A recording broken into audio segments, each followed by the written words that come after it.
Halo, dan jumpa lagi kita di tutorial bass. Kali ini kita akan membahas tentang bagaimana bisa bermain bass dengan mahir. Dan ini adalah bagian yang pertama dari seri mahir bermain bass. Oke, kita mulai ya. Oke, jadi salah satu teknik dalam bermain bass yang penting adalah cara meletakkan jari-jari tangan kiri pada senar bass ya.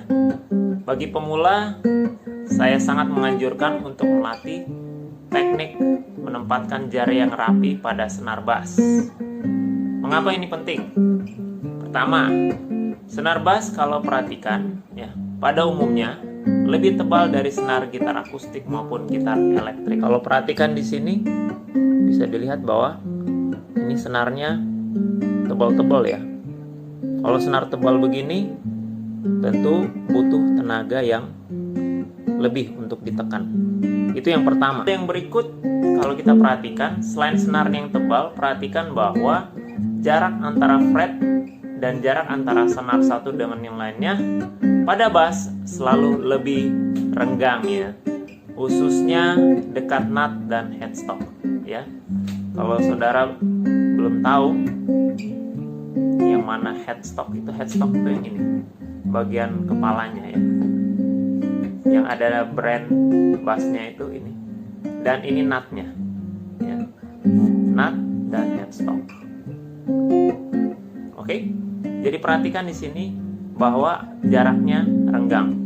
Bisa lihat di sini bahwa antara nut dan fret yang pertama ini saya bisa taruh 3 jari saya. Ini saking renggangnya atau lebarnya jarak ini. Kemudian seterusnya saya bisa taruh jari saya 3 karena jarak ini cukup ini. Dan kalau perhatikan sampai di 1 oktav di atas ini ya tinggal 2 jari, tapi lumayan 2 jari masih muat ya. Cara bermain bass itu lebih unik untuk dipelajari, bahkan secara khusus senar bass ini cara meletakkan jari pada tangan kiri ini perlu dipelajari dan dilatih. Jangan dipelajari saja, tapi dilatih. Oke. Nah, bagi Anda yang telah menonton bagian 1 dari dasar-dasar bermain bass, pasti ingat bahwa bass berfungsi untuk mengisi nada-nada rendah pada musik. Itu hal yang pertama.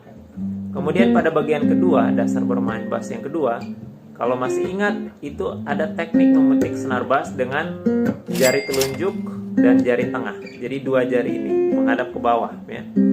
Lalu pada video dasar bermain bass bagian ketiga, kita sudah mempelajari posisi not pada tab bass, lalu berlatih cara membaca tab pada bass ya. Jadi kita akan memulai dari bagian terakhir di mana kita berhenti ya. Di mana kita berhenti yaitu pada pola bermain bass yang disebut pola bermain 1, 4, dan 5. Apa yang dimaksud dengan pola 1, 4, dan 5? Ya, yang dimaksud tuh seperti berikut. Misalnya, kalau kita ambil C ya.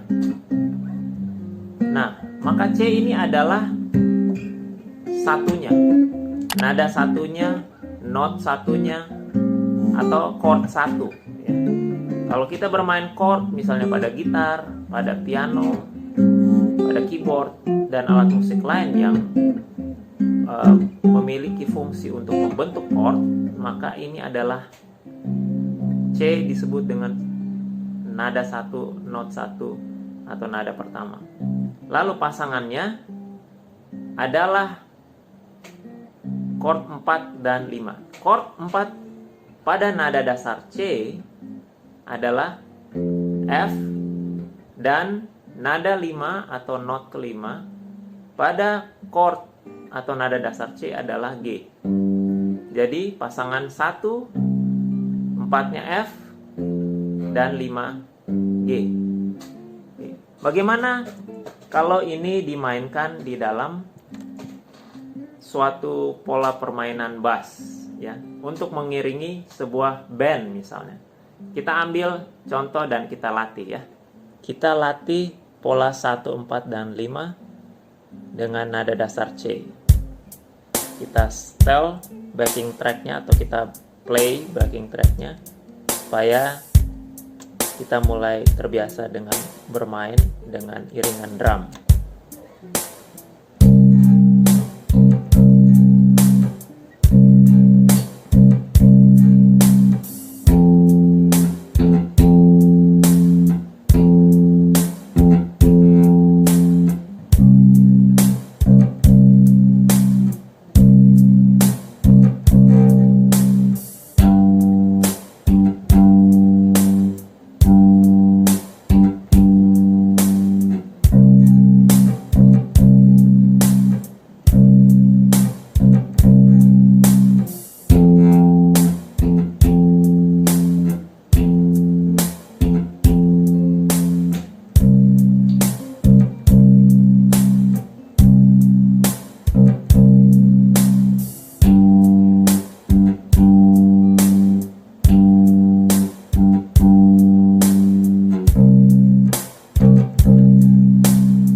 Jadi itu adalah pola 1, 4, 1, 5. Sekarang kita akan bermain pola 1, 4, 5 ya. Oke, siap.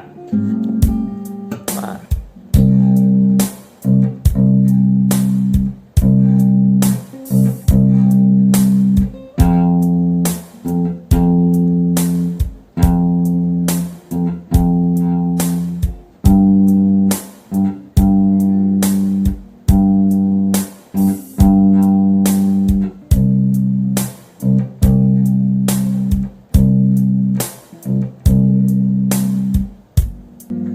Oke, demikian tutorial singkat tentang bermain bass, teknik dasar dengan pola bermain 1, 4, 1, 5 dan pola 1, 4, 5 dengan menggunakan backing track. Jika Anda tertarik untuk bermain dengan backing track yang sudah saya pakai, saya akan taruh di dalam link di deskripsi. Terima kasih sudah menyimak. Jika Anda merasakan manfaat atau mendapatkan manfaat dari video ini, silakan di-share, like, dan paling penting, jangan lupa untuk subscribe. Terima kasih sudah menonton sampai selesai. Sampai jumpa di tutorial bass berikutnya.